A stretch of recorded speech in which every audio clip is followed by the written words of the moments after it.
Okay. Welcome to the 192nd meeting of the Audit Committee of the Metropolitan St. Louis Sewer District. We have a roll call. We'll note the members present. Thank you. Motion for approval of the minutes of the prior meeting. So moved. Second. All right. Minutes are approved. Comments by the chair, I have none. So we'll move to the internal audit report presentation. All right, so we've got Todd Loretta from MSD and Bill Gogol from Brown Smith Wallace on the phone. Is there anybody else on the phone? Should be just Bill. All You right. on the phone, Bill? Bill, can you hear us? Yeah, I'm here. Okay, very good. And they're going to present the network vulnerability audit. Yes. So we'll go off the PowerPoint presentation to go over the report. As Tim mentioned, Bill is on the phone with us.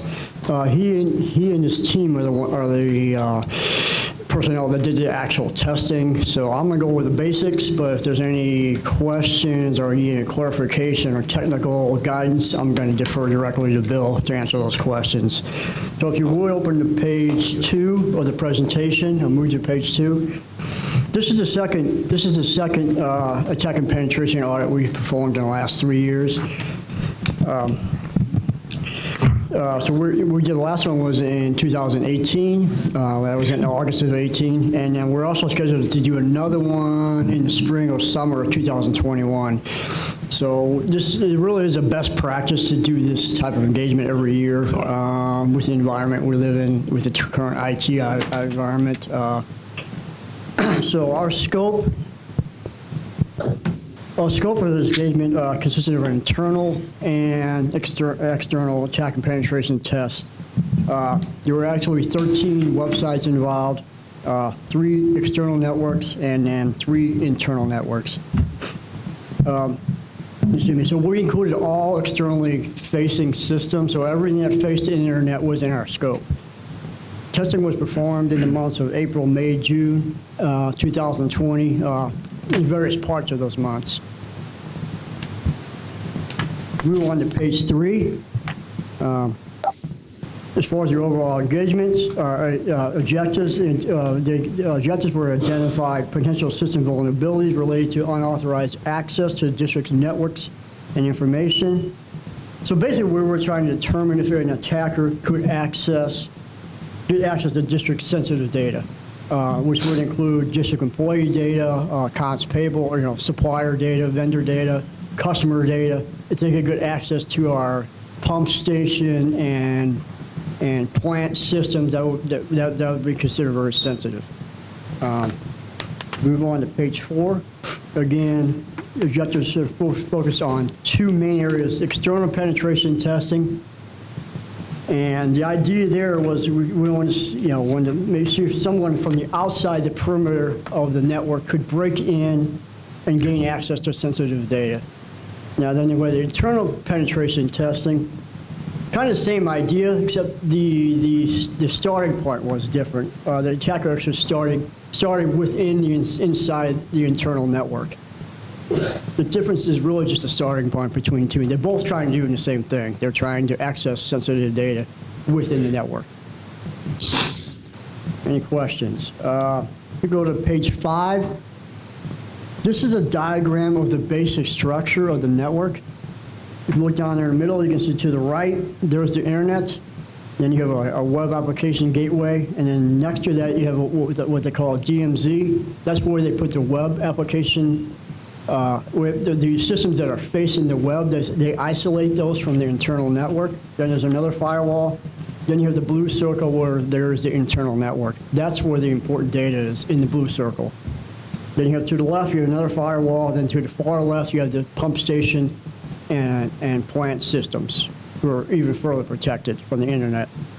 So we go to the box to the top on the right-hand side. So our objectives for the external testing, our goal was to get from the internet on the right over into that blue circle. That was our goal. And then once we got there, we wanted to try to access private data and get access to any critical information. Now on the left-hand side, you see the internal testing. So when we did that test, we were actually in the blue circle. We started there. So again, the idea is the same. We're still trying to access sensitive data.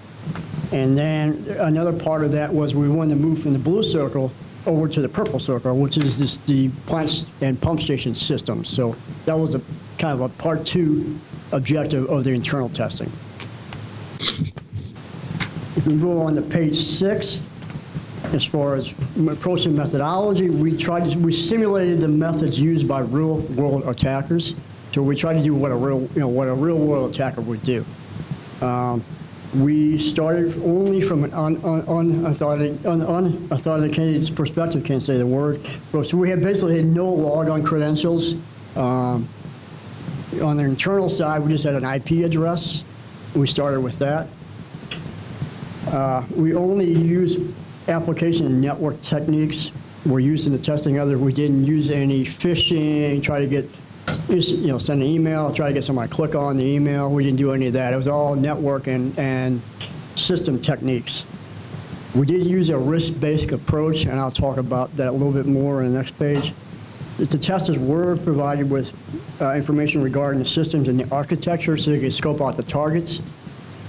No changes to the security controls or the environments were made to facilitate testing. The team made no effort to conceal testing activities. So if we go to the next page, page 7. Pardon me, can I ask a question before you go on? Sure. It seems like so many of these major security breaches you read about in the press involve phishing. I'm just curious, why did you exclude phishing from this from this review? I'm going to let Bill answer that. He can probably answer it better than I can. You there, Bill? Yeah, that's a good question. A lot of attacks to leverage phishing. We conducted a phishing exercise a couple of years ago outside of internal audit. We decided not to include it as part of the scope this year because of that. The district itself is investigating some tools to run their own phishing campaigns. But typically we wanted to make sure this was a technical test. These are, again, a model of an attacker. These are things anybody could do. They're email phishing campaigns.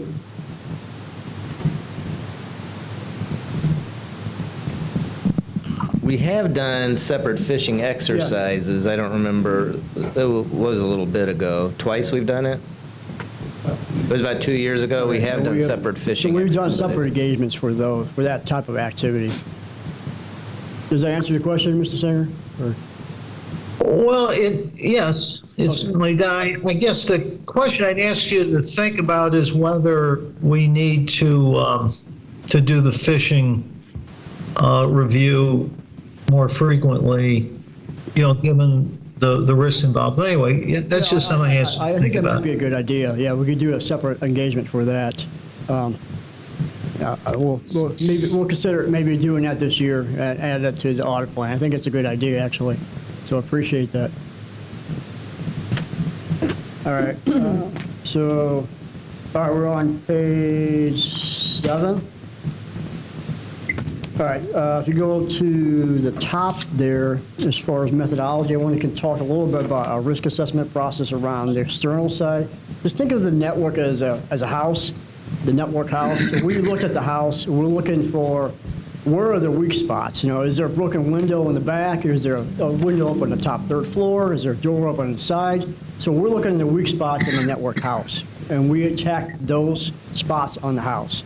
We do not attack every part of the house. We look for spots that we could have the most success in. Now, on the internal side, we were already in the house. We're basically locked in a room with no key. And so we're trying to break out of that room and try to move around the house. That's from the internal side. So, any questions? On page 8, approach methodology, all the testing was performed from Brown Smith Wallace's security lab in St. Louis. The standards they use are there on the left. They use penetration testing executive standards. They also use the Open Web Application Security Project standards. You can see they have certifications on the right. They're certified ethical hackers, certified penetration testers, and there's a bunch of certifications they have. So they're very qualified, pretty good at this.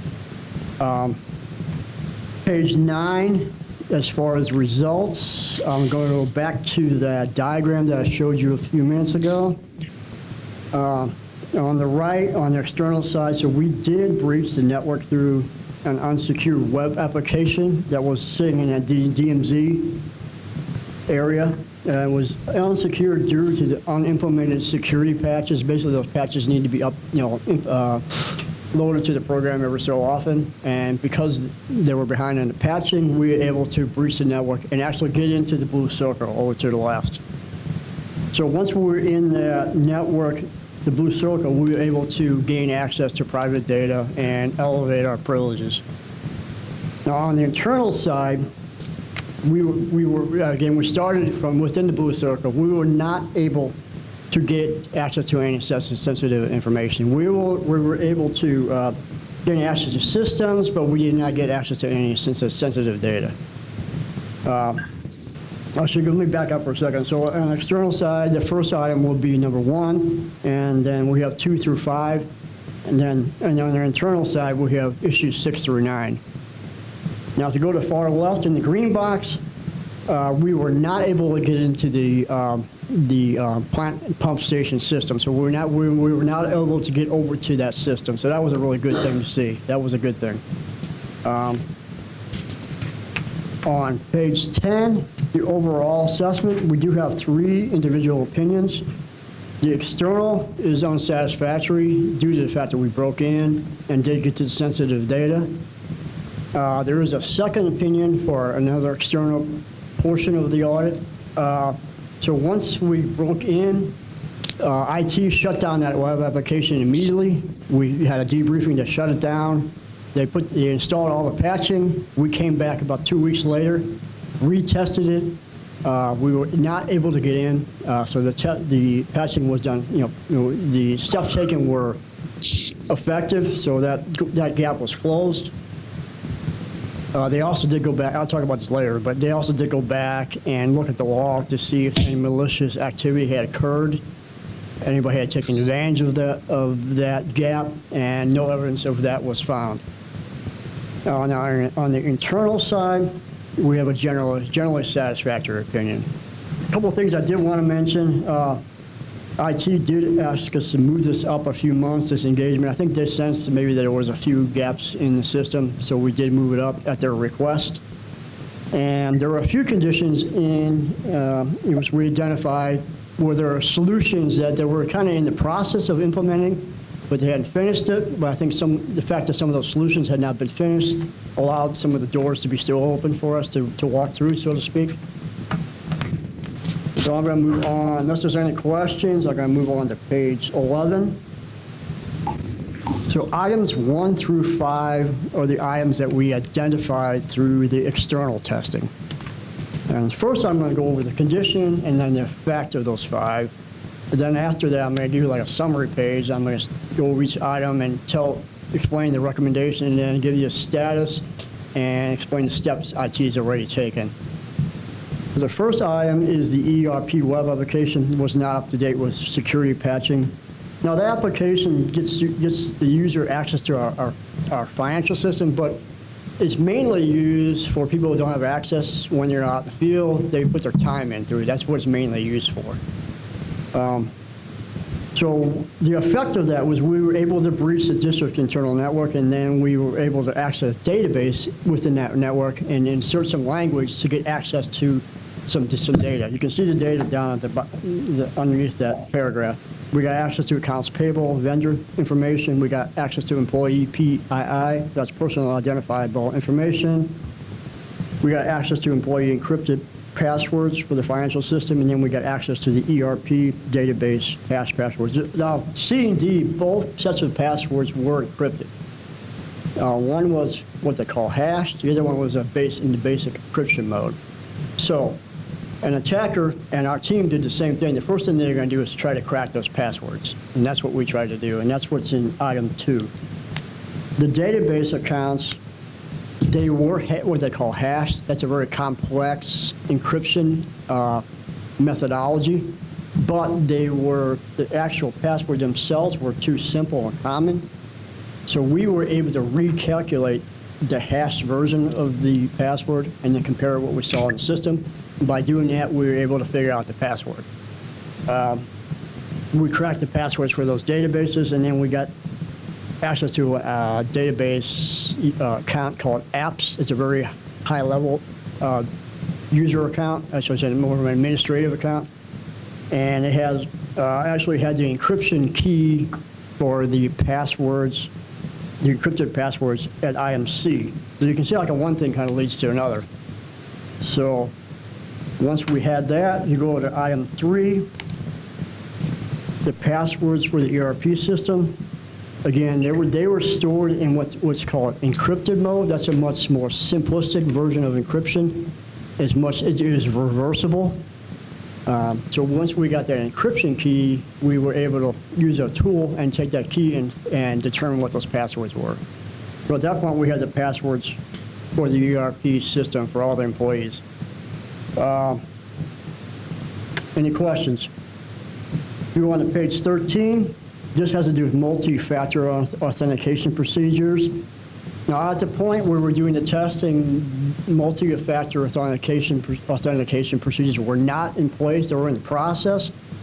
So that contributed to our success in obtaining access to the ERP web application, as well as we got access to the VPN and mail applications. And part of the reason we were able to do that is the passwords that were obtained for the ERP web application. 81 of the users were using the same password credentials for their Active Directory, which is their network account. That's how we got the VPN credentials as well.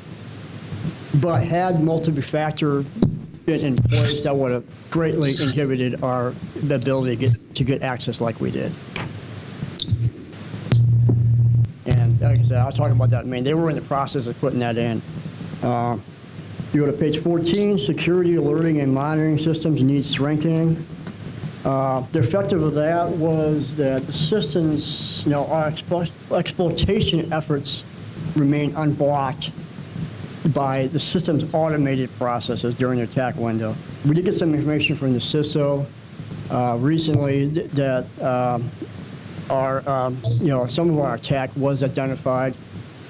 Portion of it was identified. But even with this information, we feel they need some stronger detection and monitoring systems, and IT agrees, and they were in the process of putting that in. Did we already define CISO? Does everyone know what that I'm is? sorry. It's the Chief Information Security Officer. No, we did not. So we move on to page 15. This is where I'm going to give you a little summary. So number 1, the first item was the web application was not up to date with the security patching. So our recommendation will apply the patching, review the patching process, considering move that web application behind another firewall, at least the main firewall, excuse me. So steps that were taken, like I said, they immediately turned that application off. Then they applied all the patching. Then we came back and retested. No issues were identified. Then the CISO and the security team reviewed for any malicious activities. They went back 6-9 months. They didn't see any evidence of anybody taking advantage of those vulnerabilities. And their plan is to move the application behind the main firewall. Item 2, the passwords for the database accounts. Because, to remind you, those were encrypted very thoroughly. They were what they call hashed. But the passwords themselves were too simple and too common. So we're recommending to follow and apply NIST standards for passwords. They had already implemented some new policies that follow those standards, but the application of the policies had not been fully implemented but when we did the audit. So they're in the process of doing that. That's nearly complete. Number 3, the passwords for the ERP system were stored in the database using encrypted mode. We recommend they move that over to a more an irreversible hash mode. The hash mode is really hard to crack. So they have completed that. They've taken care of that encryption. They've encrypted all those database passwords as well as the PII. Item 4, multi-factor authentication were not utilized. We're recommending that they add that to all internet accessible systems. This is another one that was underway when we did the audit. It was kind of midway through the process. I found out yesterday they have completed that process. Everything is now using MFA. That process is complete. So security alerting and monitoring systems did not appear to be adequate. So we're recommending they take steps to further strengthen that system, get a new solution for that.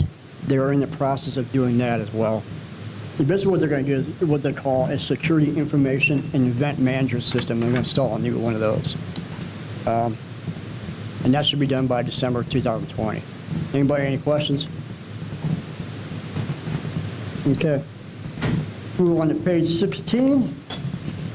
This is where we're going to talk about the issues that we identified through the internal testing. So this is where we started from within the blue circle. So internal, for password controls for the Linux systems, a Linux system is just an operating system. It's much like Windows. It's not as used as much as Windows, not in the business environment. It has an open code. Basically, the code is in the public, so you can adjust it to whatever you want. Now, these operating systems were on systems that were very minor. In fact, we really didn't really know what they were being used for, to be honest. But we were able to log on. The passwords were too simple. We were able to log onto these systems. We did not find any sensitive information. But the issue there is an attacker would log on there and try to establish a foothold or establish a presence in the network, and that's the issue that's got to be addressed. So we're recommending they immediately change those passwords for those systems, and make sure we have stronger passwords in those systems. Again, they're really minor systems, but what can happen is they can use that to leverage that spot and they can move around the network, and that's what we want to avoid that. Number 7 on page 17, it has to do with network infrastructure and segmentation. And that involves properly isolating parts of the network into secure zones. And what we saw, the structure did not appear to be adequate. And the effect of that was we were able to move around in the house, so to speak, more easily and capture information about the network. Again, we were not able to move out from that blue circle over to the plant pump station area. So with that, the segmentation was good enough to prevent us from doing that. So we're recommending that the IT take steps to improve that network segmentation infrastructure. That project was already planned. Again, they're kind of in the process of doing it, so they should have that done by the end of the year.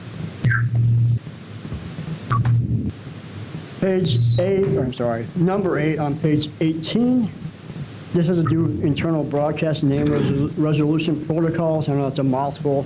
Basically what these are, their protocols are little programs that facilitate communication between users and hosts within the network. They facilitate the communication, but they also facilitate attacks because they're older programs.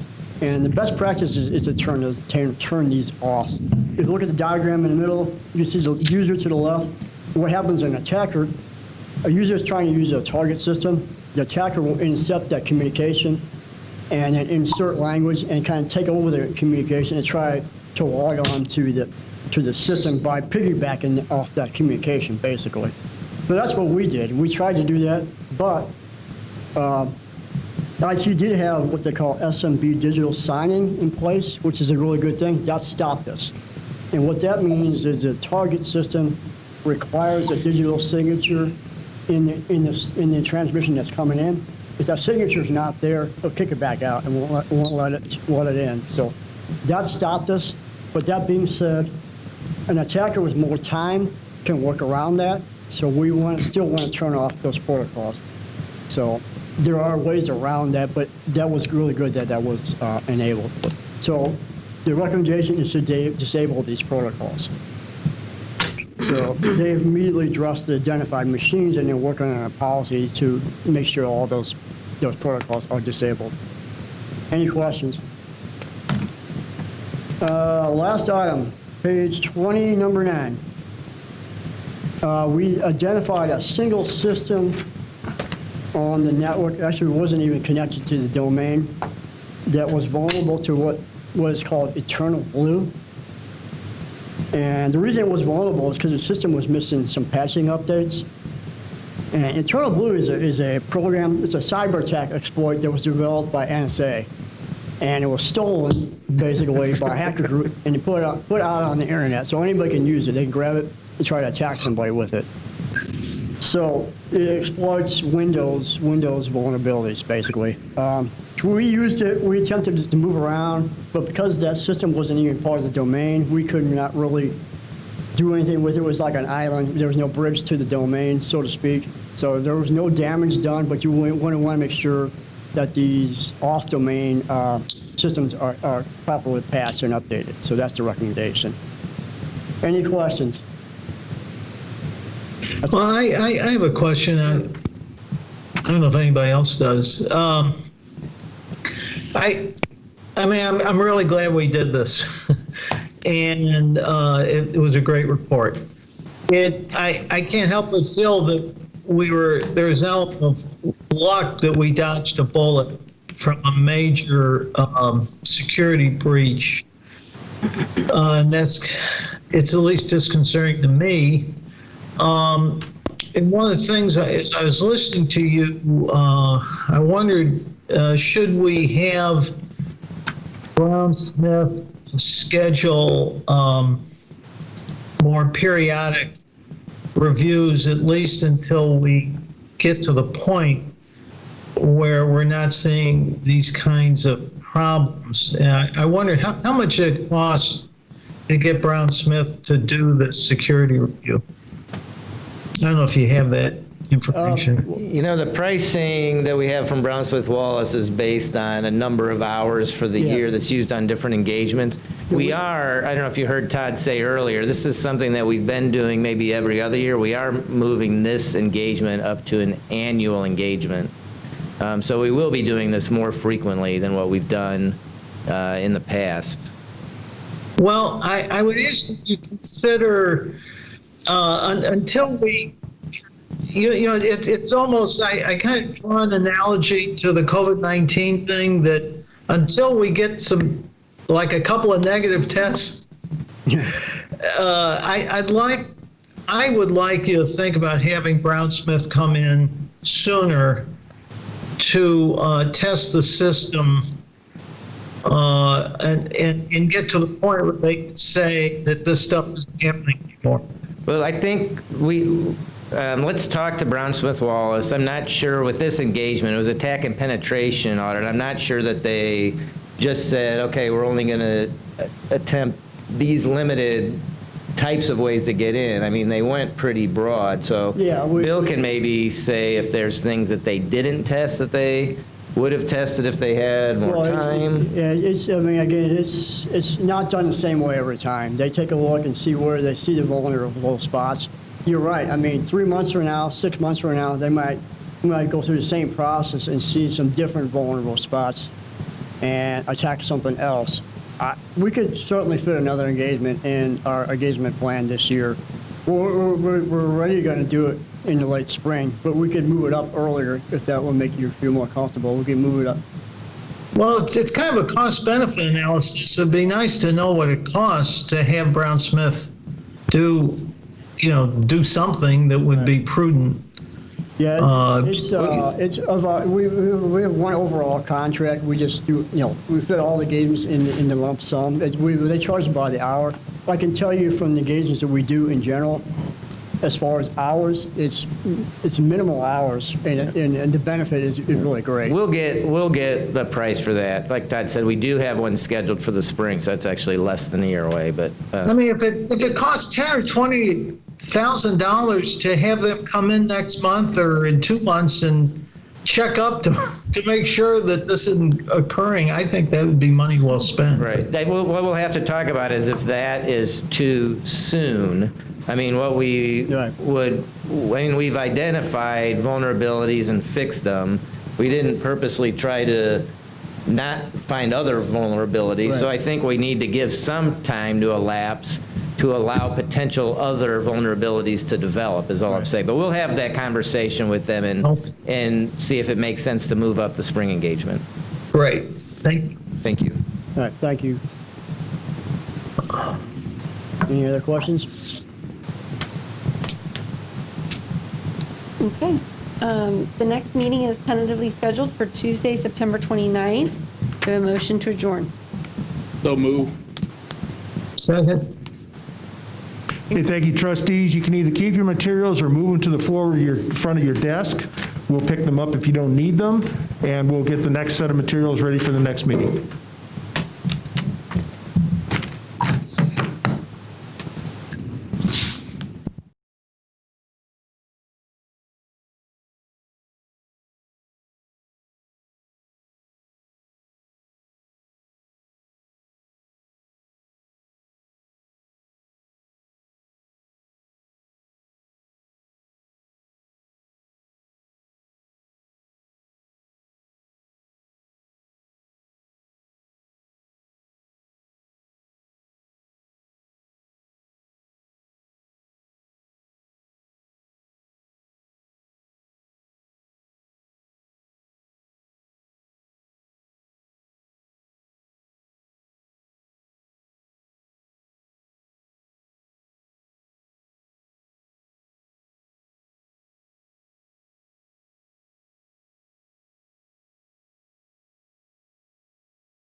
Thank you.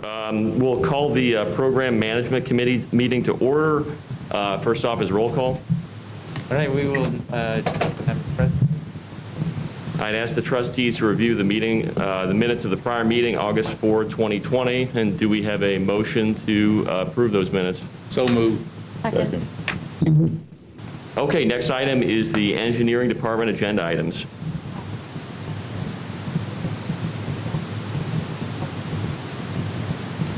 Good morning, everyone. I'm standing in for Rich Unverfurth this morning. My name is Brad Nevoy. The first agenda item is Limay 1 pump station sluice gate replacement. This agenda item appropriates additional funds for construction contract being performed by KCI Construction Company. The work being done under this contract consists of the removal and replacement of 6 sluice gates, actuators, 2 new stop logs and appurtenances, and at pump station number 1, and the replacement of the river gate actuators at pump station number 2. The purposes of this project is to provide necessary replacement gates and stop logs for continued facility operation. The supplemental appropriation is needed to fund the repair work required for the damage caused by a power interruption at the Limay Pump Station number 2 during a period of increased flow from a rain event. The event occurred on January 18, 2020. The work associated with this damage consists of pumping out the floodwaters from the pumps and replacement and rehabilitation of any other equipment as required by damage assessment in order to return the pump station to full operation. In order to meet regulatory requirements, the pump station needed to be fully operational by April 1st, 2020. To achieve this deadline, the contractor was asked to work 2 and 3 shifts, 20 to 24 hours per day. The supplemental appropriation is to cover the extended working hours and complete the remainder of the project. The supplemental appropriation will bring the total appropriation to $4,270,000.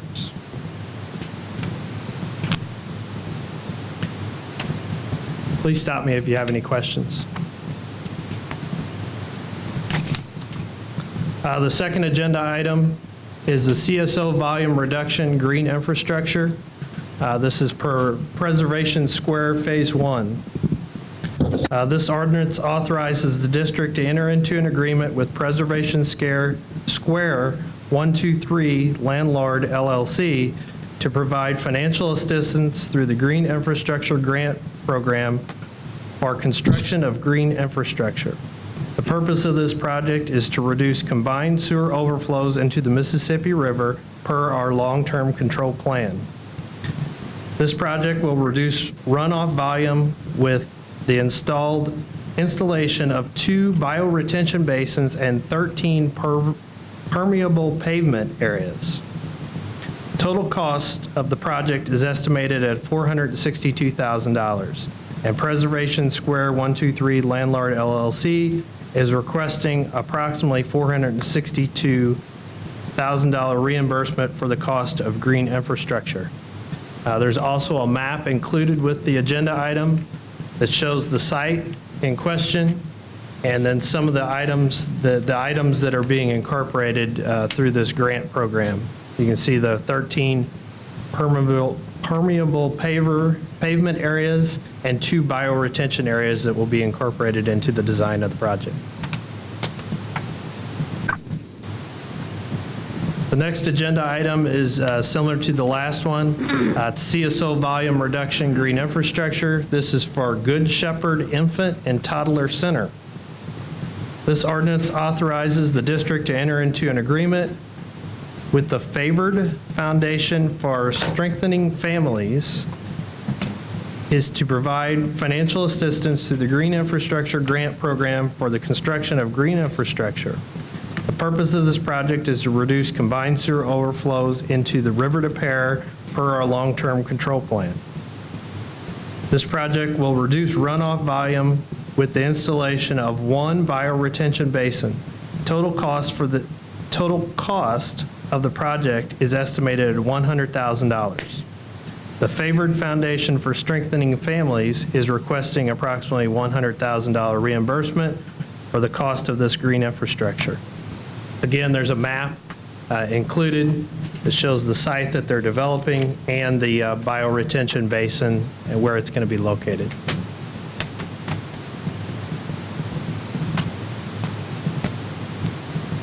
The next agenda item is Lime Public I&I Reduction Contract A. This item appropriates funds and authorizes staff to enter into a construction contract.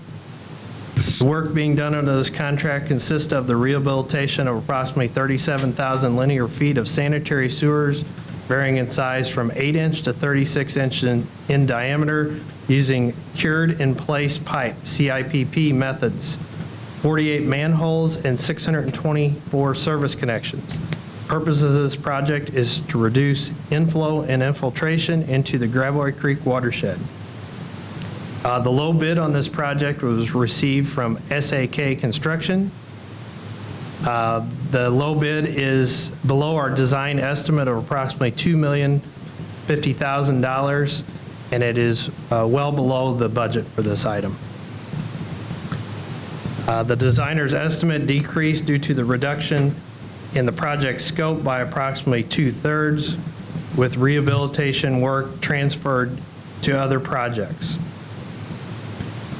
The project had an MWBE goal of 10 and 10, and that is related to the state revolving fund, or SRF funding. The contract committed to 21.11% MBE participation.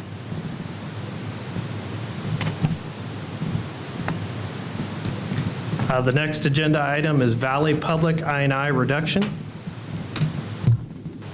This agenda item appropriates funds and authorizes staff to enter into a construction contract. The work being done under this contract consists of the rehabilitation of approximately 35,000 linear feet of sanitary sewers varying in size from 8-inch to 10-inch in diameter, utilizing cured in place pipe CIPP methods, 56 manholes, and 286 service connections, and 10 point repairs. The purpose of this project is to reduce inflow and infiltration into the Cox Creek watershed. The low bid on this project was received from SAK Construction. The bid is below our designer's estimate. The appropriation of $1.45 million is below our budget for the project.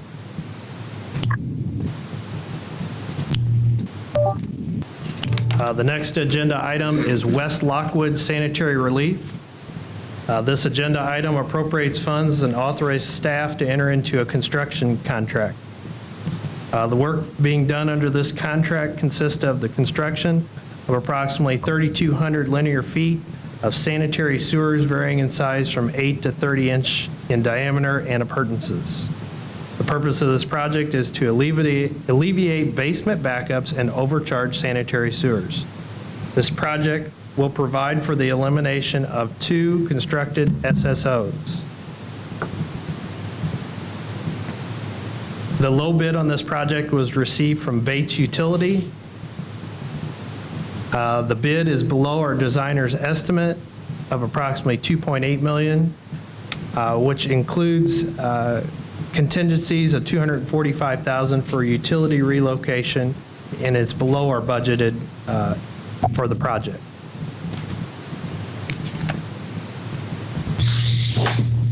The next project is Drury Switzer Storm Sewer. This agenda item appropriates funds and authorizes staff to enter into a construction contract. The work being done under this contract consists of the construction of approximately 407 linear feet of storm sewers varying in size from 12-inch to 15-inch in diameter and appurtenances.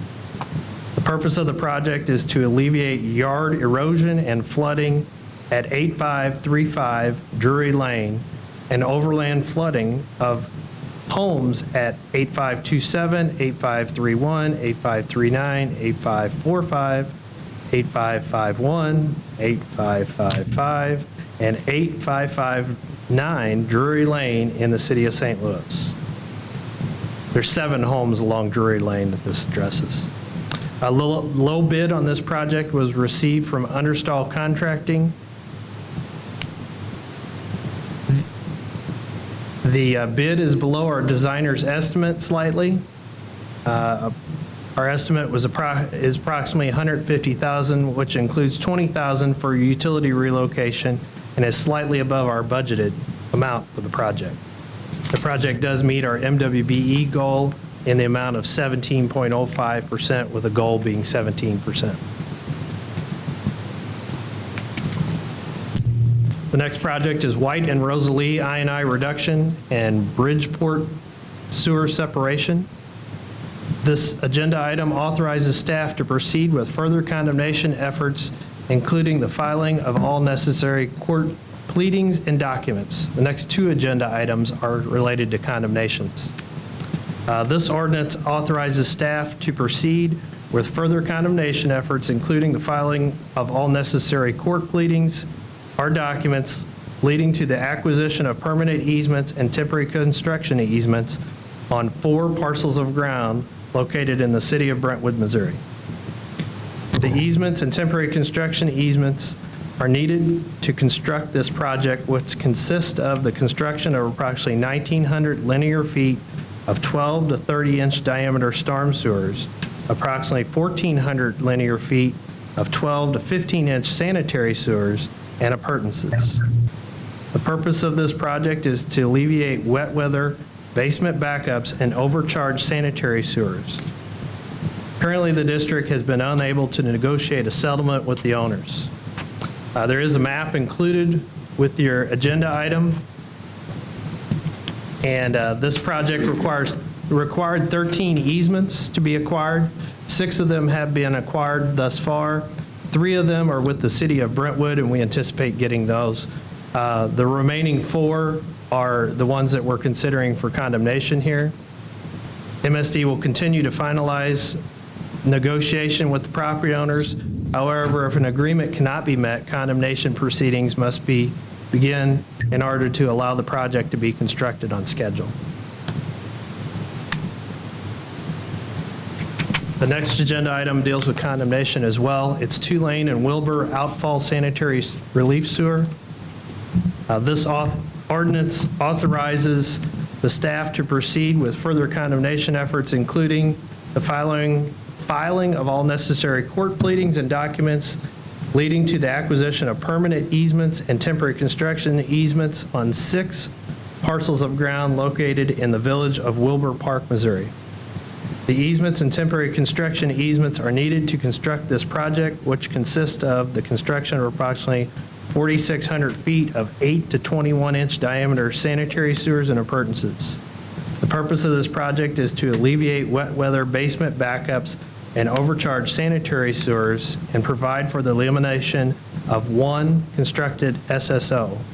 Currently, the district has been unable to negotiate a settlement with the owners. Again, there's a map included with your information there. This project required 37 easements to be acquired. 31 of them have been acquired thus far, leaving 6 remaining for condemnation. MSD will continue to finalize negotiation with the property owners. However, if an agreement cannot be met, condemnation proceedings must begin in order to allow for the construction of this project on the schedule. The next agenda item is the Bissell and Lemay Wastewater Treatment Facility Fluidized Bed Incinerators. This agenda item appropriates additional funding and authorizes staff to amend a design contract. The ordinance authorizes the district to enter into amendment number 2 to contract 21783 with Black & Veatch Corporation for engineering design services and for the preparation of 30% design build project procurement documents.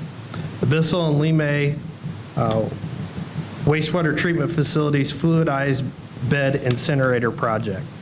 The purpose of this project is to replace the multiple hearth incinerators and solids handling facility with fluidized bed incinerators, sludge acceptance system, and solids handling facilities at both Bissell Point and Lemay wastewater treatment facilities to meet regulatory requirements. Black & Veatch will also provide advisory services during the design, construction, and startup after the design build selection is completed. Advisory services include reviewing the design build process to ensure that the project stays on schedule and within budget. The construction cost estimate for the project is $500 million and is anticipated to begin in 2023, our fiscal year 2023. So they're going to add 25% MWBE? That's correct. That's what they committed to on the contract. Okay.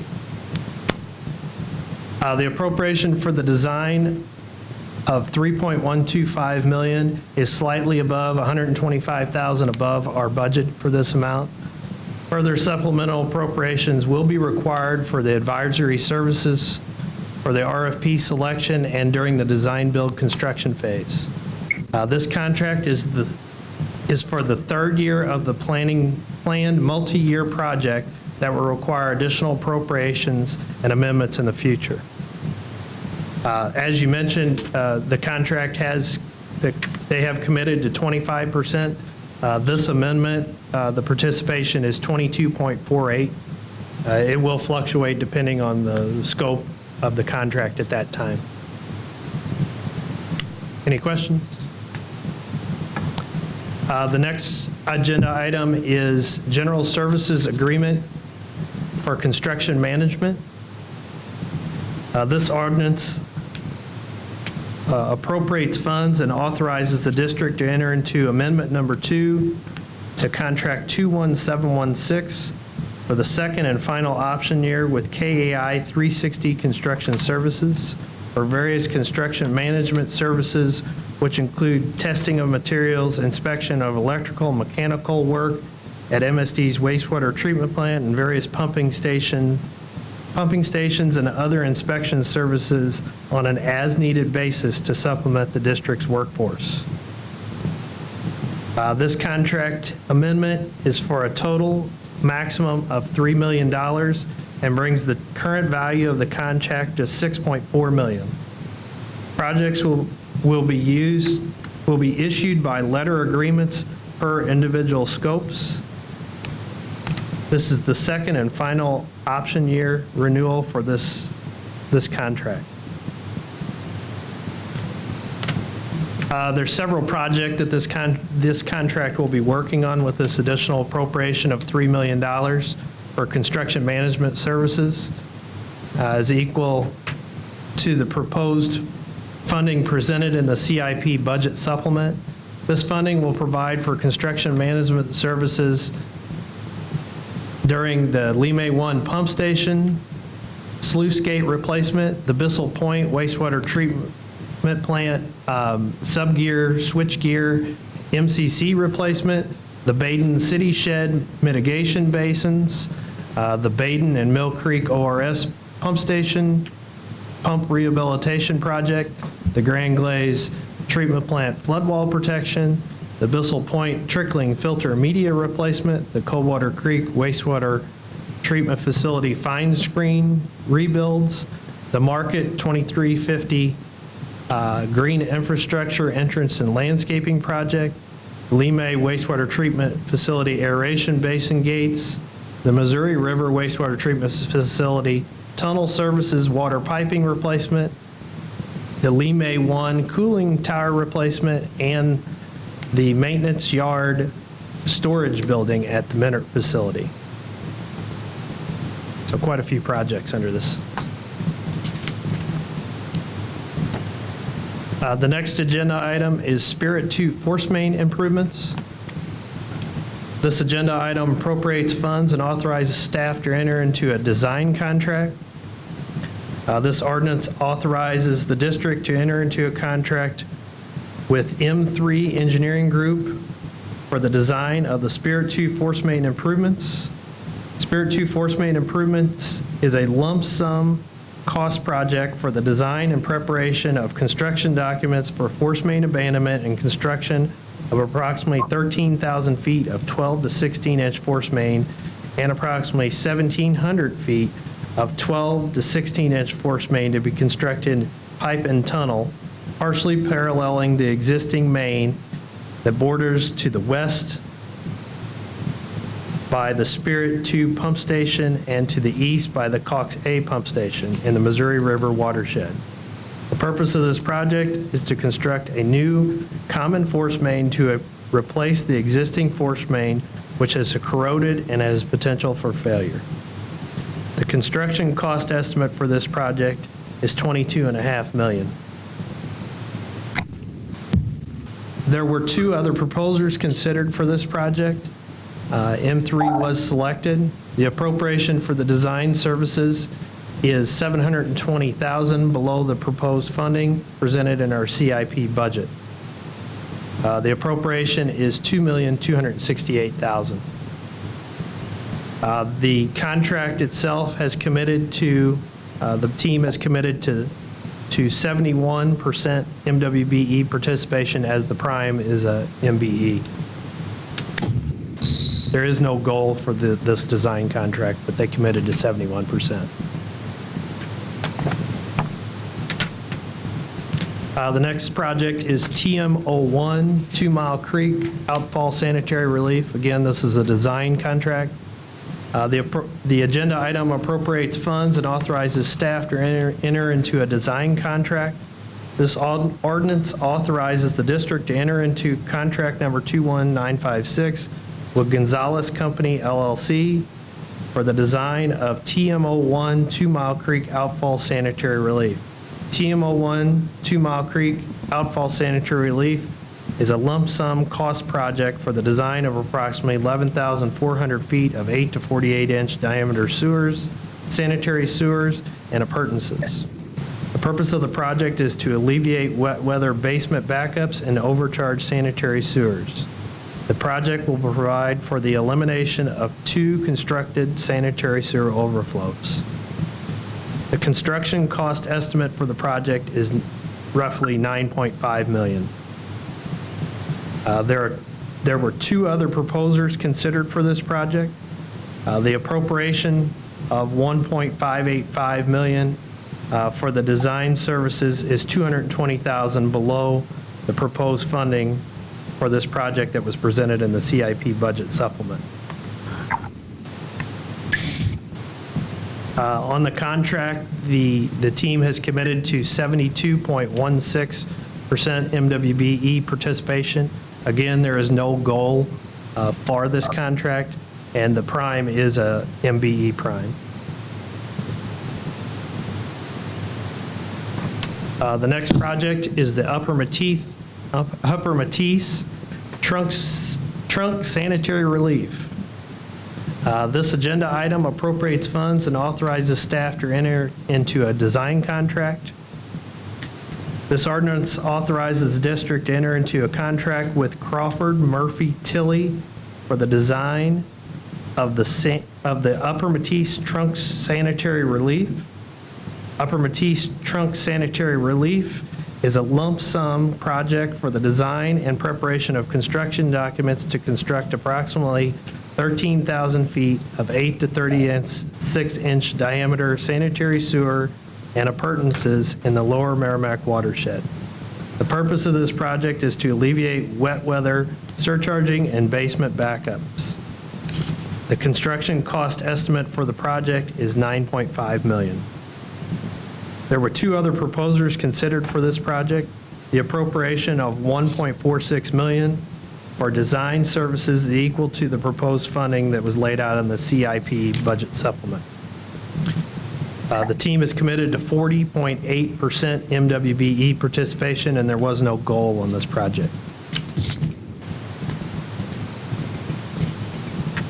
The next agenda item is the wet weather optimization study.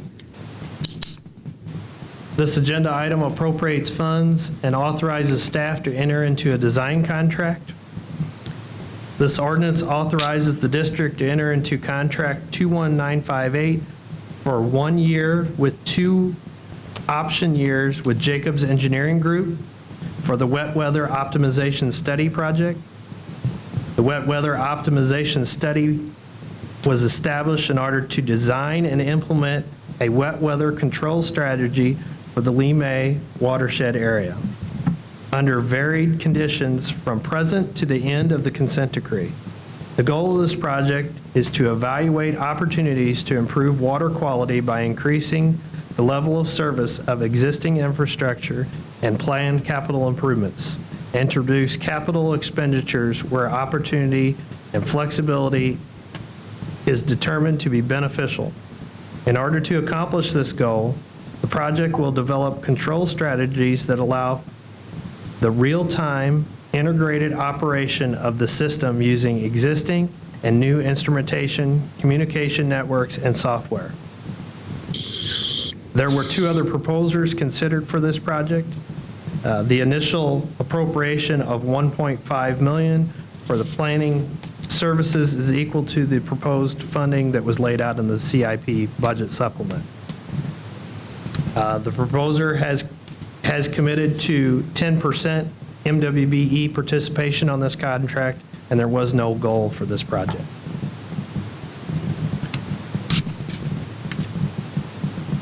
And the final agenda item is General Services Agreement Water Quality Support Services. This agenda item appropriates funds and authorizes staff to enter into a contract.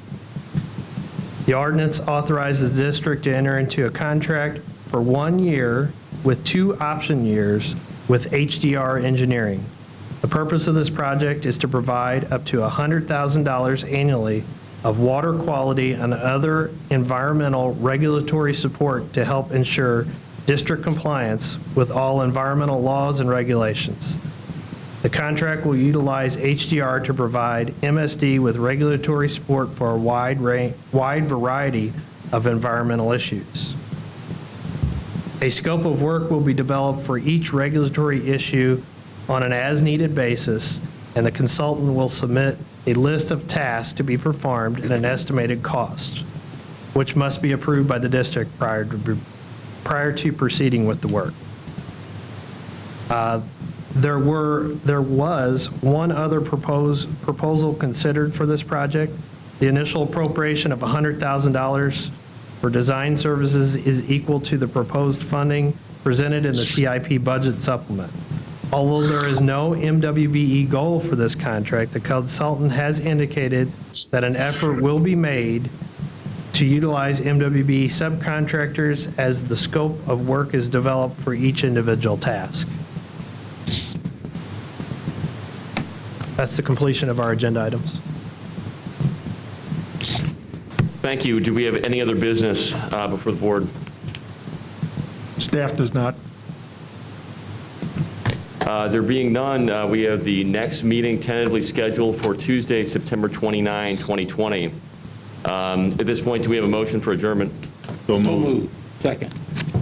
Thank you. Trustees, you move your documents up. We'll get the documents out.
This is the 258th meeting of the Finance Committee of the Metropolitan St. Louis Sewer District. Roll call, please. And may I have a motion for approval of the minutes from August 4th, 2020? So moved. Second. Minutes are approved. Do we have a portfolio update? Yes, great. So this is the monthly report on our operating cash fund. Like this, and go around this, we have 5 million, mostly compared to benchmark, higher, and that's based on the bench. Low right now, our portfolio.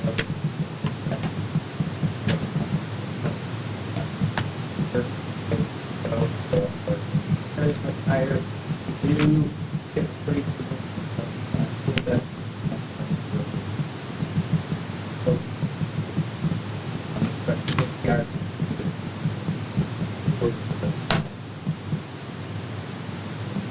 our weighted average maturity.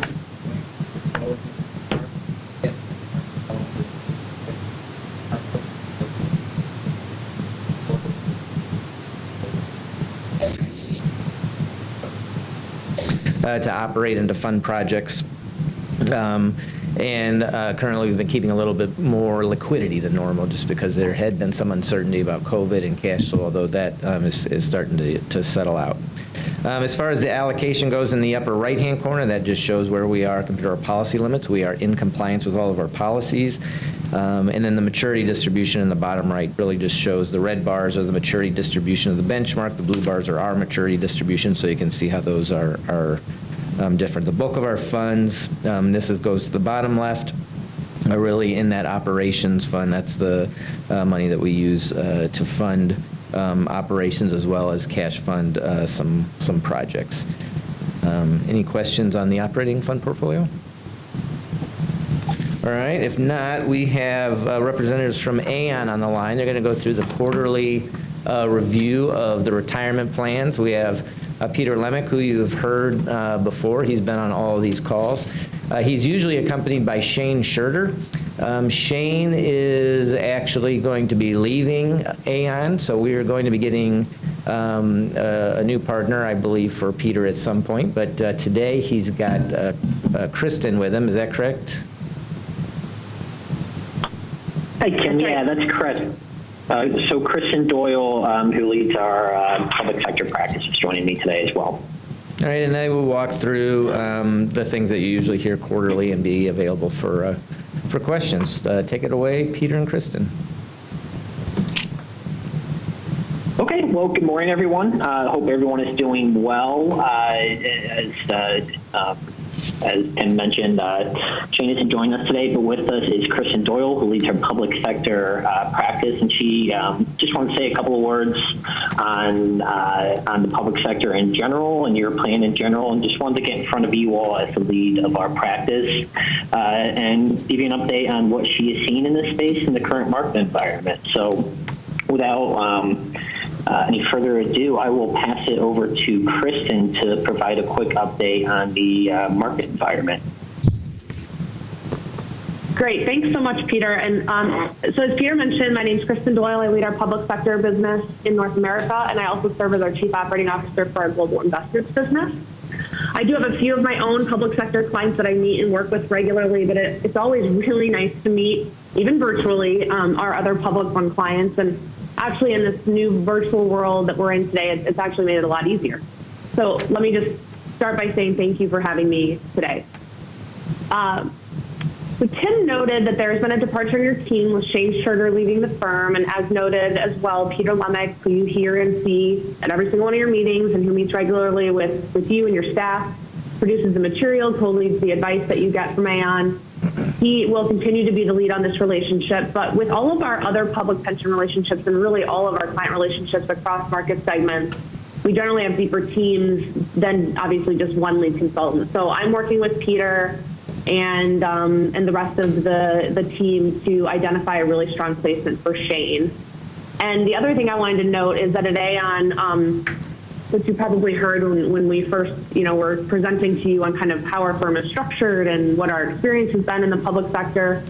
We have cultivated a very deep team of experts that consult directly to public funds, and we take that very seriously because consulting and managing an investment program in the public sector is a very unique skill set. And so we will be going to that well to find a replacement for Shane for you all. So more to come on that.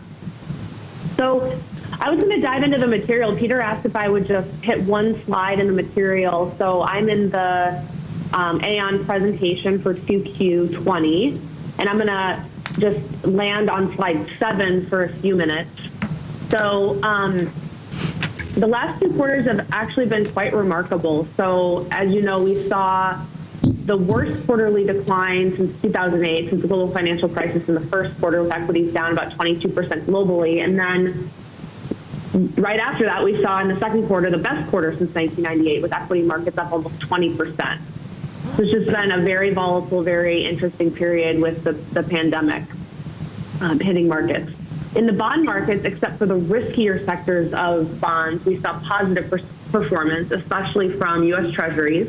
And so that's definitely benefited those clients that have strong allocations to what we call risk-reducing areas of the bond market and of the market in general. You can see on this page under U.S. investment grade bonds, they were up 3% during both quarters. So while that's sort of you might consider that a low nominal return relative to equities, clearly that was a really strong return, and it exhibited virtually very little volatility during the first half of 2020. That was in stark contrast to high yield bonds, which is the line right below investment grade bonds. And there we saw high yield bonds, which are lower rated bonds, down almost 13% in the first quarter, and then back up 10% in the second quarter. So exhibiting volatility that's similar to that of the equity markets as we would expect from those bonds. So how does all of this affect the St. Louis Sewer District plan? And so I actually looked back, Peter provided me with some of your material from past quarters. In the first quarter, because of the pension fund's more conservative positioning relative to peers, the pension plan actually outperformed 57% of its peers during the first quarter. And in the second quarter, you'll see, Peter will show you, ranked near the 50th percentile for peers. These are peers, public fund peers, less than $1 billion in assets. So those are 2 really strong rankings, again, given that your asset allocation has a bit more bonds and a bit less in equities than the peer group. That's the type of performance we would expect. And I would just say, what we aim to help clients do is build portfolios that I would say do 2 important things. And these might be super obvious, but I want to point them out because I think in this environment it's really important to remember why we set asset allocation the way that we do. So one is that we want the asset allocation to be structured to meet the specific financial objectives of each pension plan. And each pension plan, even though public plans have some general similarities, every single one has unique characteristics, and that's especially of the liabilities, right? And so that's why we conduct asset liability studies and set asset allocation in that context. And then second, we want to create portfolios that are all weather. So what I mean by that is that they're able to weather many different market environments, many different volatility environments. And so, while the last 2 quarters is just a point in time and it's a short time period, I do think that this recent period and the way that this program has behaved is really indicative that this plan has achieved these 2 goals. So I applaud all of the trustees and your staff for that accomplishment. So those are all of the high-level remarks that I was going to make. I'll be on the line. I'm happy to answer any questions about the firm, about the public sector.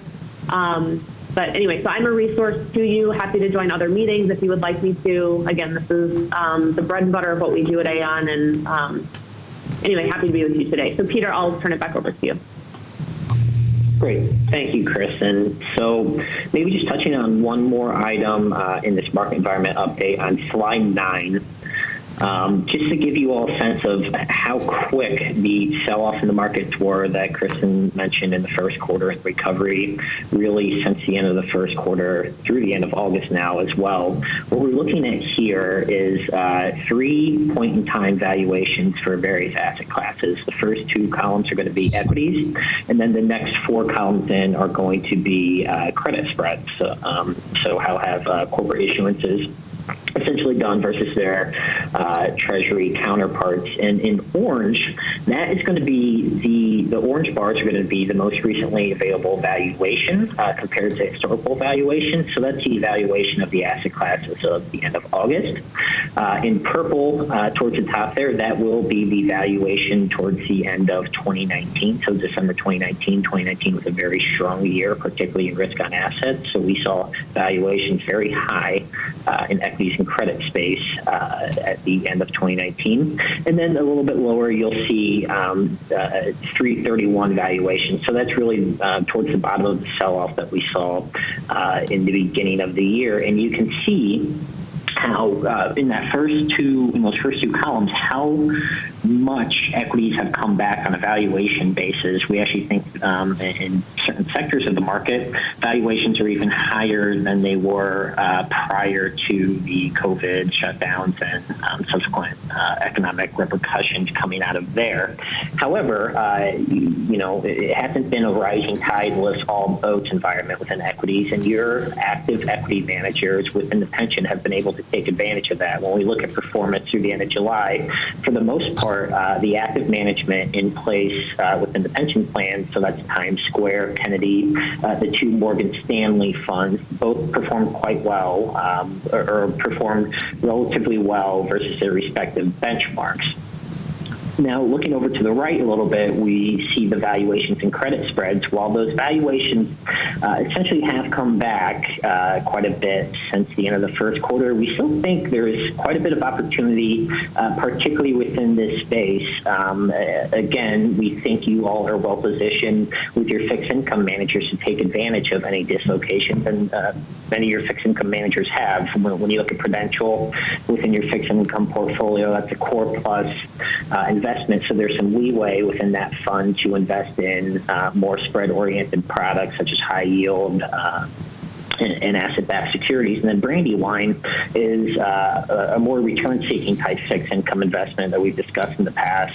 It's going to have volatility and returns more similar to global equities, and they've returned well within the past 4 months or so as emerging market issuances have really come back in, and they've been able to take advantage of credit spreads blowing out in the first quarter again as well.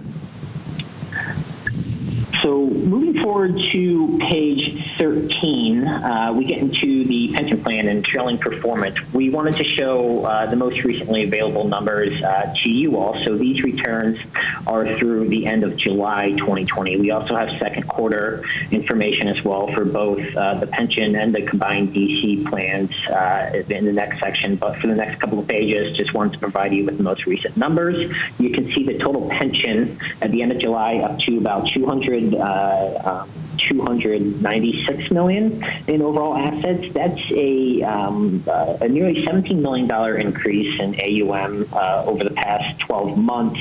And then since the end of the sell-off in the first quarter, that's over 43 million in increased assets since the end of the first quarter. And that's continued to increase in August, as we've seen one of the best Augusts in equity markets in quite some time.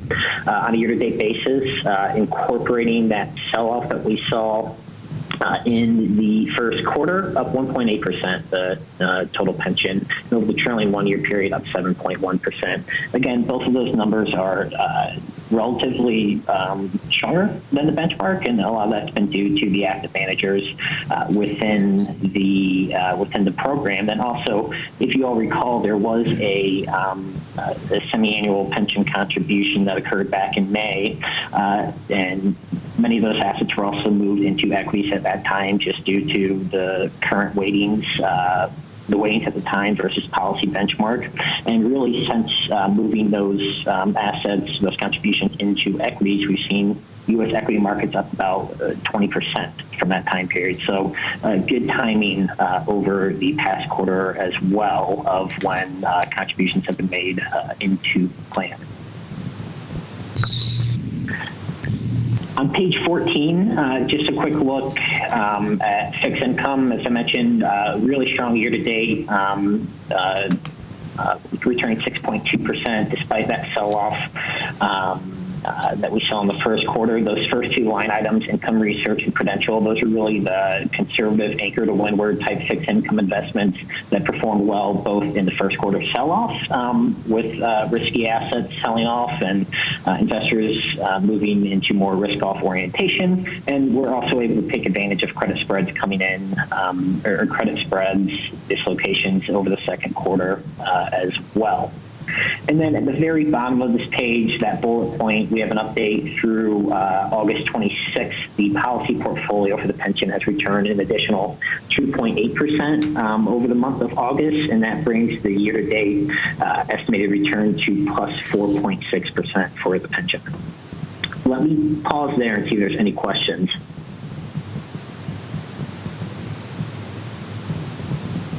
Nope, doesn't look like it. Okay, and then maybe just jumping ahead to page 15, these are the combined DC plans for both the deferred compensation and the defined contribution plan. We're showing they have the exact same lineup, so we just show them as one item with the combined market value and same investment fund structure, trailing period returns. The overall assets there increased to $95.5 million. That's about a $20 million increase in assets since the end of the first quarter, and about 13 over the trailing 12-month period. Just a couple of items to note here would be that Tier 1 structure. Those are the target date funds. Those are for your participants who want to place their money in their retirement and forget about it and not have to look at it again until their retirement and well into their retirement as well. And Vanguard is going to dynamically change the allocation of those participants' retirement asset allocations based on when they retire. So you can see the Vanguard Institutional Target Retirement Income Fund at the very top. That's going to be the most conservative allocation for those participants who essentially are in retirement already and are looking to continue to preserve what they've built up over their careers. And that fund's done quite well, helping to protect those participants' assets in a rocky, volatile 7-month period. Year to date, those assets are up 4% for those participants. And then when you get lower on this list, so 2055, 2060, 2065 fund, those are for your participants that are younger workers and have much more runway until their retirement, and as a result of that can take on much more essentially equity risk in order to build up their retirement assets, and so they have enough to retire on at retirement age. Over time, we think that higher equity allocation is very beneficial for these participants, and it's continued to deliver more so than the more conservative-oriented funds over longer-term trailing periods. On page 16, your Tier 2 assets, these are the passive investments that are available to participants to invest in the broad capital markets at very cheap rates. No concern with any of those managers. They all are appropriately tracking their respective benchmarks. And then within Tier 3, these are your active fund managers. Particularly the first three are active equity mandates. You see the Vanguard Windsor Fund, Vanguard U.S. Growth, and Vanguard International Growth. All three of these have done exceptionally well, particularly on a relative basis over the trailing year-to-date period. So as I mentioned, we have seen stocks come back very strongly over the second quarter. However, it hasn't been rising tide lifts all boat situation. Some active managers have really added value when compared to the broader base benchmark, and certainly that's the case here with these three Vanguard funds. So again, I will pause and see if there's any questions.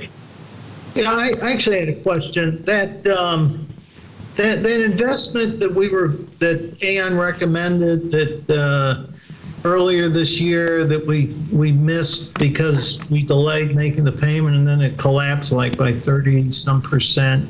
Yeah, I was curious if that bounced back when the equity markets recovered. Yeah, so that depends. So that investment came in a couple of different type of styles, depending on how much risk the options wanted to take against the benchmark. One would be 1,000 would be the targeted alpha versus benchmark. Another one is a 750 product, a 500, so forth. The lower the number, the less active risk compared to the respective benchmark. The higher one, the higher volatility, higher return type investments, they've closed and have returned those assets to investors. That wasn't the specific product we had in front of you. We had a lesser volatile type strategy. I believe it was the Global 350. That fund is still open. It has recovered some, but not fully compared to the broader equity markets. Does that answer your question? Yeah, I'll tell you, after the meeting, if you could send to Tim the performance of that investment, I'd like to take a look at it through, current. And then mark the date when we were supposed to go in. I'd like to get a sense of how it did in the down market and then how it bounced back.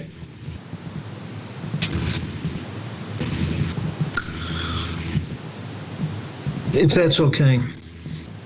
Yep. Yeah, I'll get that from Peter and send that on. Yeah, I'll work with Tim on getting that over to you, trustee. Yep. Okay. The only other items we have, so we have the section called Quarterly Performance Update. We just talked about numbers through July. Maybe just briefly on page 19 to give you a sense of how strong the second quarter was at the total pension level. You can see over the second quarter, the total pension plan returning 12.7% and outperforming its policy benchmark over that time period. Again, as I mentioned, active management performed quite well over the second quarter in particular. And then maybe flipping ahead just to pages 28 and 29, we take a look at the investment fees being charged within the pension plan and the DC plans and how they compare to other institutional peers of your size, of those mandate sizes. So on page 28, we are looking at the pension managers' fees compared to the peer universe, and overall lower investment costs than what would be available to similar sized peers in the universe. So overall 47 basis points versus a 51 basis point peer ranking. And then on page 29, similar story. Wait. Can I stop you there? Why? Can I stop you? Why are we paying 20 basis points as an institutional investor in a cash account? I mean, does that seem right? So it depends on the cash account. It is still slightly cheaper than other institutional peers. We have seen over the last year, when rates were rising actually a little bit, we did see investment fees rise within money market fund accounts. However, with yields coming back down, we have seen compression there again as well. We can work with U.S. Bank and the sweep vehicle being used with the custodian to make sure that, we are using the appropriate vehicle there at the lowest cost share class or at the lowest cost as well. So we can come back to you with some additional analysis to make sure that we are in the appropriate money market vehicle there with the bank and make sure that we're using the lowest cost vehicle available there as well. So is part of our custodial arrangement that we have to use their money market fund as where we park cash, or can we find a better deal for us as a cash investment? Well, that cash is usually held very short term. Like you see 1.7 million there, but that's because at the beginning of the next month, that is the bank that we use to pay out the retiree benefits. I see. So- Okay. So it's not like we're carrying 1.7 all month. We kind of rebalance before we're going to pay the benefits, and then it goes out, that money disappears again at the beginning of the month. Okay. Yeah, Tim, that's a good point. Typically, I believe that balance is about 150,000 to 200,000. Okay. Thank you.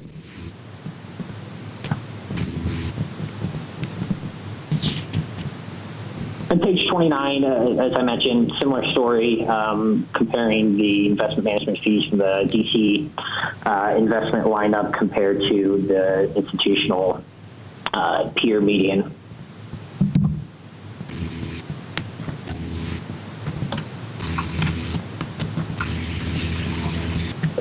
Are there any questions?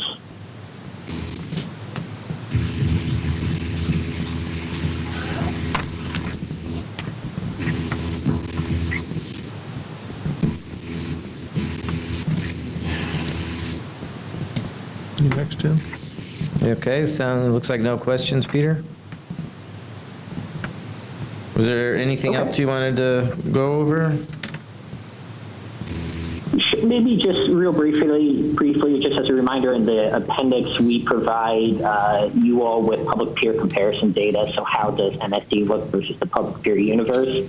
And on page 33, what we're looking at here is the investment return assumption versus peers. You all are on the lower end, more conservative investment return assumption compared to your peers. However, as a reminder, your peers are typically open, ongoing public plans when comparing MSD to the space. 34 additional information here, looking at your funded ratio. All the way to the right there, you can see 2019 funded ratio, about 82% as of fiscal year end 2019, looking typically in a stronger position when comparing yourself to peers on a funding ratio basis as well. Okay, any final questions? All right, so before I let Peter and Kristen go, the next item that we have on here also deals with Aon, a contract renewal. I was going to let them go, but if there's any trustees that would like them to hang on in case there's any discussion, we can have them hang on. Are you okay with me letting them go? I am. All right. Peter and Kristen, thank you very much for your time this morning. Thank you. No Appreciate problem. the time. Thank you all. All right, bye-bye. Bye. All right, so the next item on the agenda, if I may continue, is a resolution to exercise an option year in Aon's contract. So typically when we sign these contracts, they are for up to 5 years, but they're usually for 1 or 2 base years and then option years every year. So this would be the second option year and the start of the 3rd year overall with Aon. I do recommend that when this comes before you on Thursday that you approve the option year. I think they've got a lot of depth and knowledge and expertise. The price that we pay for them is, when we RFP this business, is among the lowest of probably about 10 or 12 proposals that we received, and they've got a lot more depth, I think, than most of the people that bid as well. So the cost is $120,000 a year. And then they provide, not just these monitoring services, but they would also help us with any manager searches. We're working on some education pieces and some benchmarking as well. So are there any questions about the resolution? Yeah, Tim, I would like to say something. I don't know, is it my turn? I don't want to speak out of turn. No, go ahead. I agree that that they provide a high level of service. They're a big upgrade from their predecessor, in my opinion. I will say that 2 negatives, which I'd like to communicate at least one to them, is that obviously they can't control if Shane says first name left. Yes. But, turnover of the client services, that's not a good thing overall. And because we spend a lot of time trying to communicate to them about what we want and, the nature of our plan. And I thought Shane was a pretty impressive person. And I don't know if we're sort of small potatoes to them or we're low fee and that we're kind of at the bottom of the list. But if you could communicate to them that we want stability in client services, and we were disappointed that Shane left. I will pass that on. I just want to make sure we all understand he's leaving the firm, not just leaving our relationship and moving to different clients. No, I realize he's free to go. The other thing is, they almost let us off the cliff with that investment. Which is kind of amazing that a company with that expertise gave us such a bad recommendation. I guess it shows you how difficult investing is. I don't know. But that is something that I think it's fair to to tell them that wasn't a good recommendation. I'm sure they know that.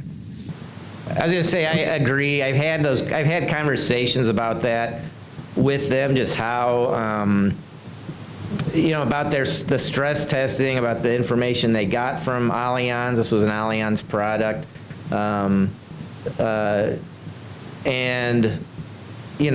think it's, they agree, they missed it. Allianz's stress testing, internal controls, missed it. It was an unusual market environment. The market dropped 30%, faster than it ever has before, including the Great Depression.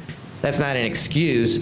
It's just, when they try to stress these things, they have kind of parameters, and it went outside even the parameters that they had thought. So I think I do need to have follow-up conversations with them more around, how much they rely on Allianz's stress testing and what they can do internally, learning from this to kind of make sure that something like that doesn't happen again. Because you're right, we were really lucky there. We were probably a month behind funding, and if we had funded, that would have been a disaster.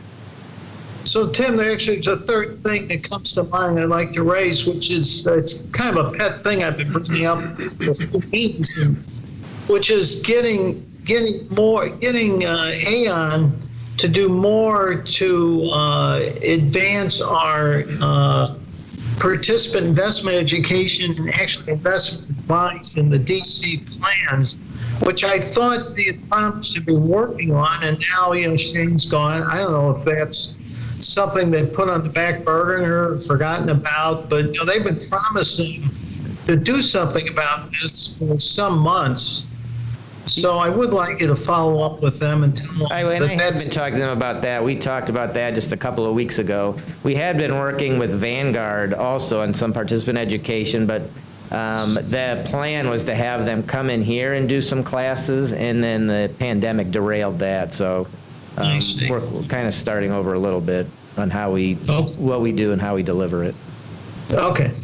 Thank you. Any other questions about the contract renewal? All right, if they're not, we'll pass it over to Marion for the last item. All right. Just going to take a moment for the benefit of the newest board member, Trustee Evans, to describe this report that I'm getting ready to present. It's the Adjustment Review Committee report.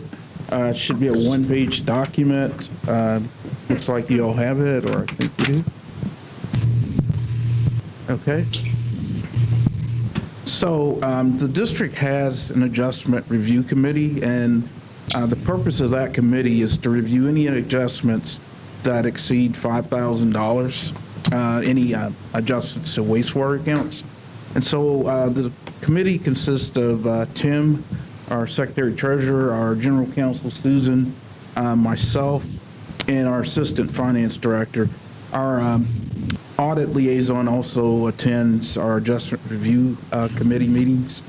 And staff from my accounts receivable group presents the adjustment information, and they provide a description of why we're making that proposed adjustment. We are required by ordinance to present to the Board of Trustees. We do this on a quarterly basis, this particular report. So with that being said, I will now turn my attention to the report itself, which covers the time period of April 2020 through the end of June 2020. So during that particular quarter, we had 37 transactions, which totaled approximately $375,000 negative. So we wrote down account balances by that amount.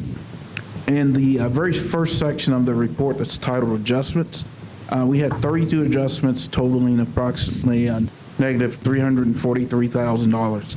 The bulk of that was water agency adjustments, which totaled 21 transactions of approximately $314,000 negative. Those particular types of transactions are normally they're faulty water reads that we've gotten from the water companies, or a customer's had some type of leak adjustment, or there's a meter that was incorrectly read. So they send those adjustments to the billings team, and we'll make the appropriate adjustment to the customer's account. So in the second section, we have write-offs.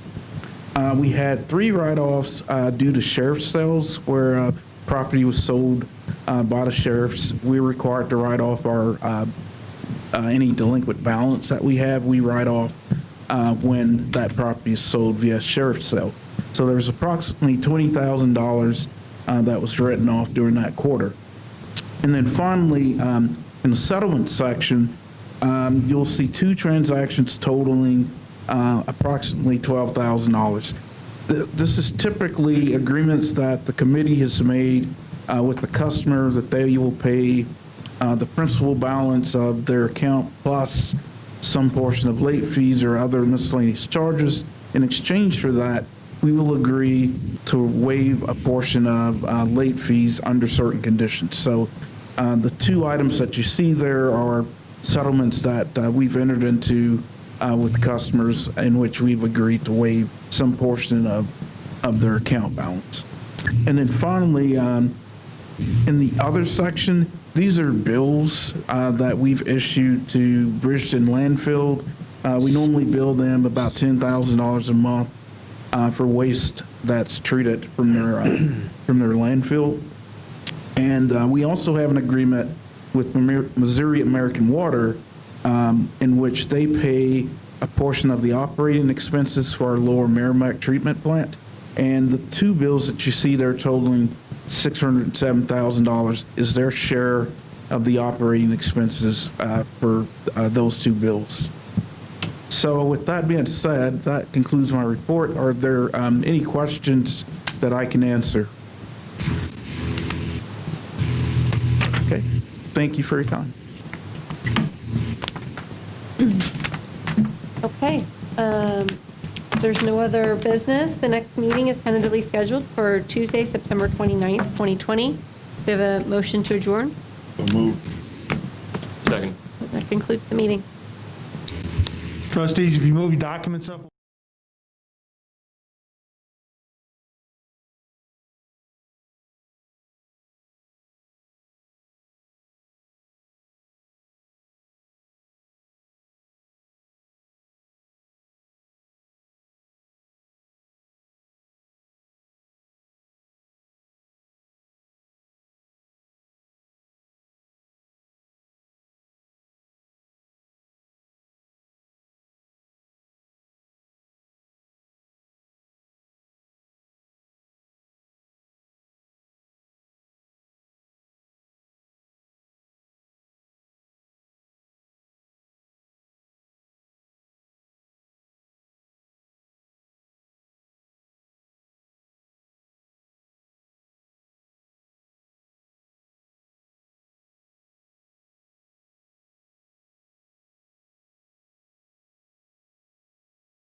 Morning, everyone, and welcome to the Stakeholder Relations Committee meeting.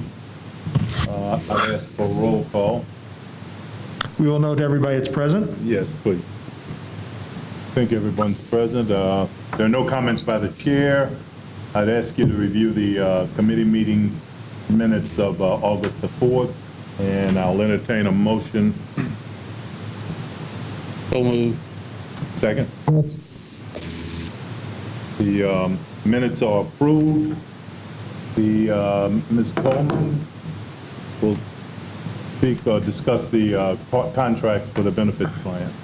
Okay. Good morning, trustees. The next three resolutions are mine regarding employee benefits. The first being a resolution for our dental insurance with Cigna. This resolution, our current dental insurance is going to expire this year. This resolution will allow us to go into the next benefit year with Cigna. Again, they've done a really good job with us so far in maintaining our benefit cost. The next year's cost will be $171,000, and we're asking for permission to go into another renewal year with Cigna as our dental provider. What questions might you have about the Cigna resolution for dental? Okay. Moving on to the next resolution. That resolution is also with Cigna for our accidental death and dismemberment insurance. This insurance also currently expires this year. The renewal year will allow us to go into the next year with the same insurance, being able to provide that for our employees at a cost of $192,000. Again, Cigna's done a great job with that as well. We have no problems with them. They've been an excellent provider, and we're just asking for your permission to go into that next renewal year. Are there questions about the accidental death and dismemberment insurance that we have with Cigna at this time? Okay. And the last resolution that I have, this insurance is for our group long-term disability coverage. It's with Liberty Mutual. Again, that is also due to expire at the end of this year. We're asking for permission to renew that contract again with Liberty, going into the next year being able to offer the long-term disability for our employees. That would be at a cost of $192,000. And again, Liberty's been great. We've had no issues with them, and we're looking forward to another renewal year with your permission. What questions might you have for us about the three resolutions that I've mentioned so far? All right, well, thank you for your time. Thank you. Thank you, Tracy. Mr. Berthold, semi-annual regulatory compliance reporting. Yes, sir. Thank you, Trustee Wilson. Good morning, everyone. You should have in front of you a presentation labeled the semi-annual regulatory compliance report. If you would go to page 2, I'm just going to briefly review here our plant compliance for the first 6 months of 2020, along with some of our customer service numbers, and then how we're performing with regards to some of our collection system metrics that we track and work to achieve. So if you'll turn to page 3. This represents our Npdes permits, which is our National Pollution Discharge Elimination System permits. There are regulatory permits for our 7 treatment plants, and you'll see those treatment plants listed on the left-hand side of your of the table there and everything. For the 6-month period, January 1 through the end of June, we had 1,207 compliance points, and those are all the samples and readings we take at our treatment plants that we're required to under our permit. So the operation department operates and maintains and collects those samples. We deliver them to the engineering department, and the lab that's located at the Bissell Point treatment plant actually does the analysis on all the samples that we collect. What you'll see there on the right-hand side in the last column, which is 2020 for the first portion of the year, we had 1 violation. It was a power issue at the Bissell treatment plant, and for about 20 minutes we were not pumping bisulfite into our discharge stream, and the bisulfite is used to neutralize any residual chlorine that is left in our treatment process. It was a report-only item. We're not sure if NACWA will hold that against us for perfect compliance for the year, but it is a reportable event.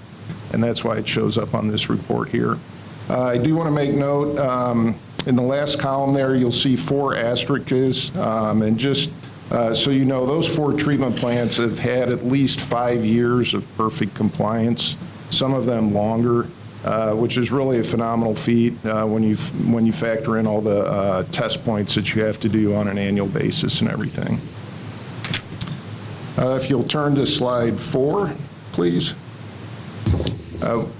We monitor our emergency response, and this is the calls that we get from customers that call up and say, hey, I have a problem.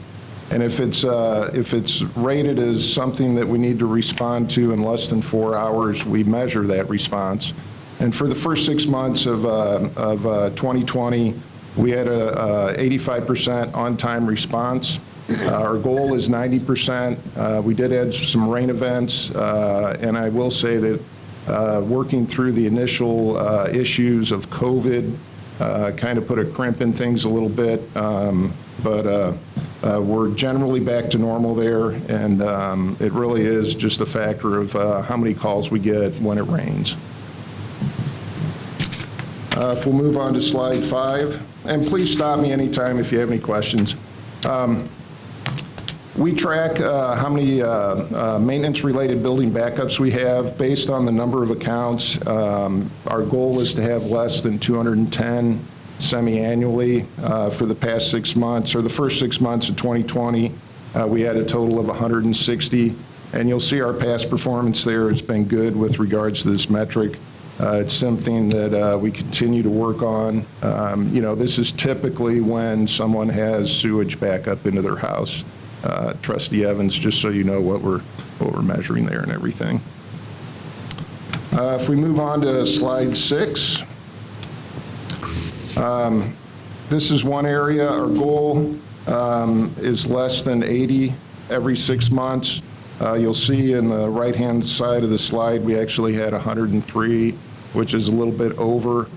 These are all the things that actually sewage gets out on the ground. So think of this as a backup that occurred and it came out of a manhole or something like that. We continue to work on this. This is a difficult one to track down because of the different circumstances. There's really not an overarching cause of this, but we have seen an increase. It's been interesting a little bit. Some of the data is pointing to people being at home, and we're seeing more debris codes for these, and we think it might lend to folks are putting more things down their residential drains just because everybody's home, but we're still digging into it and everything. So we're trying to find a correlation there, and it's being a little elusive. If you'll move on to slide 7, we track when our sewers are overcharged, and they get overcharged due to excessive rain entering our collection system. So this is, you'll see on the right-hand side of the page there for the first 6 months of 2020, we only had 113 overcharges. What's interesting is you see the blue line up there, we had a significant amount of rainfall. But the rain events that we had were more temperate. You know, they weren't the deluges that you see with the, the microbursts of clouds and everything that really inundates an area. And for the first 6 months of the year, the rains were more gentle, and therefore we had fewer overcharges. Some of the rain events that we've had in July and August have been more substantial and have caused some more problems, and we've had a number of overcharges in the first 2 months of the second half of the year here that I'll reflect in my next report. If we move on to slide number 8. So part of our consent decree is to eliminate all of the sewer overflow points that we have out in the system that were constructed. You'll note up top that when we started the consent decree, we had 206. As of the end of June this year, we're down to 78.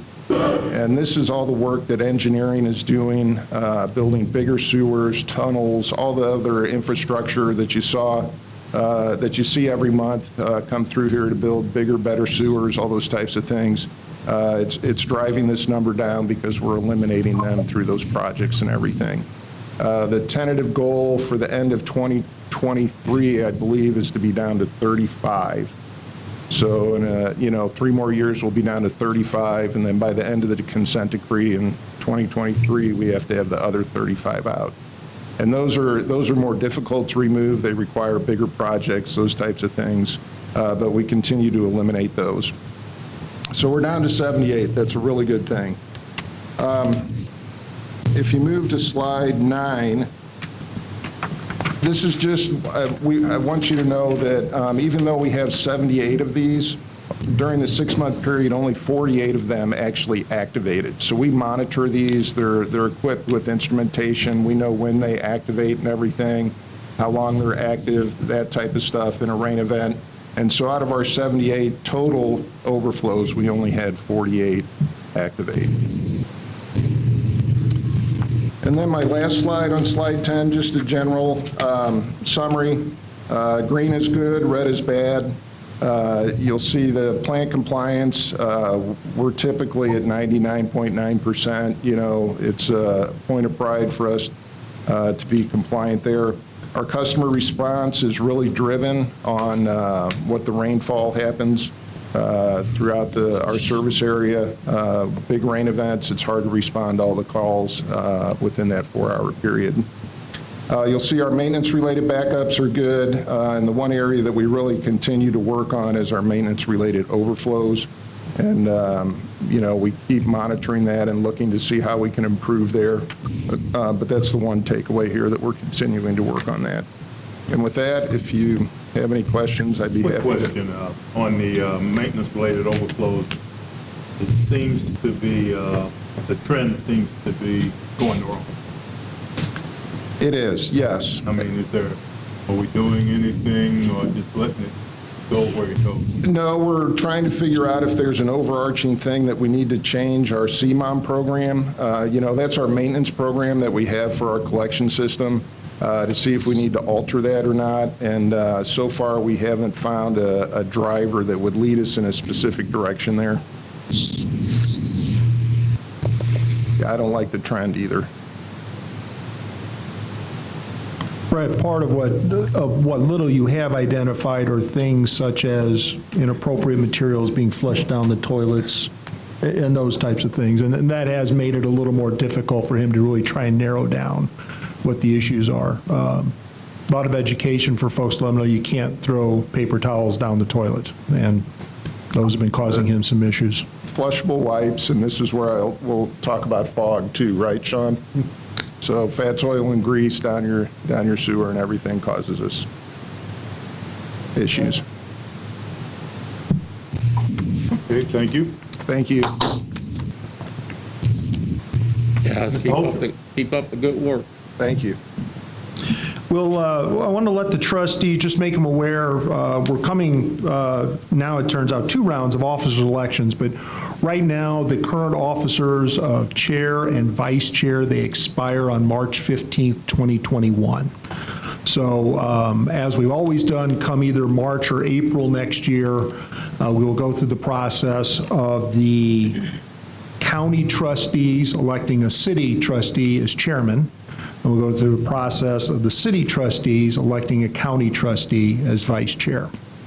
That being said, with the departure of Mr. Trustee Fall, currently the vice chair position is vacant. That is to be held by a city trustee. And so I've recommended to Trustee Yates that we go ahead and schedule an election for a vice chair to take the balance of this term through March 15, 2021. So it will be a process of the county trustees nominating and electing a city trustee as the vice chair. Right now, our plans are to put that at the end of the October board meeting. The city has indicated there's a chance they may find another city trustee, and I felt I wanted to give them just a little bit of time just in case they were going to find another one. But regardless of that, we will have an election as last action at the October board meeting to appoint a city trustee as the vice chair for the next 6 months. That's all I have, Trustee Wilson. Thank you. I'd ask that we would, I'd take a motion to go into closed session. So Move into moved. closed session and then take the, clear the room. Yep. Do we need to have?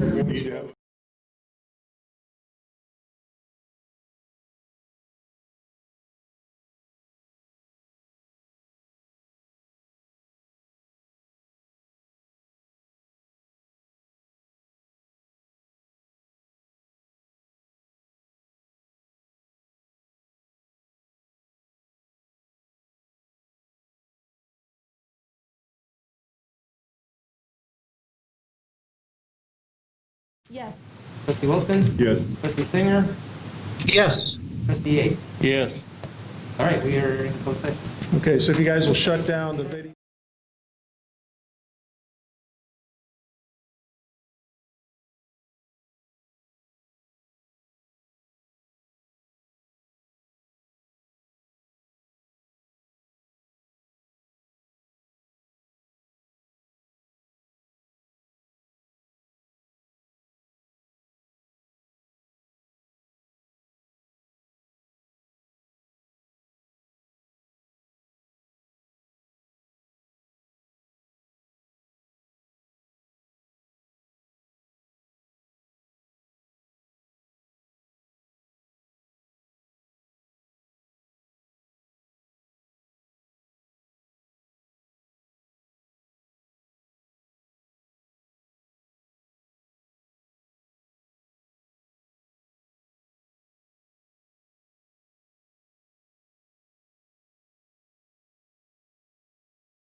All right, is there a motion to come out of closed session? So moved. I'll entertain a motion to come out of closed session. So moved. Second. Seconded. Any objection? All right. Without objection? All in favor? The closed session is over and we're back into regular session. If there's no further business, I would entertain a motion to adjourn. So moved. So moved. Second. Pleasure of my life, folks. Thank you. Wow. Take care, everybody. Stay safe. Take care, Jim.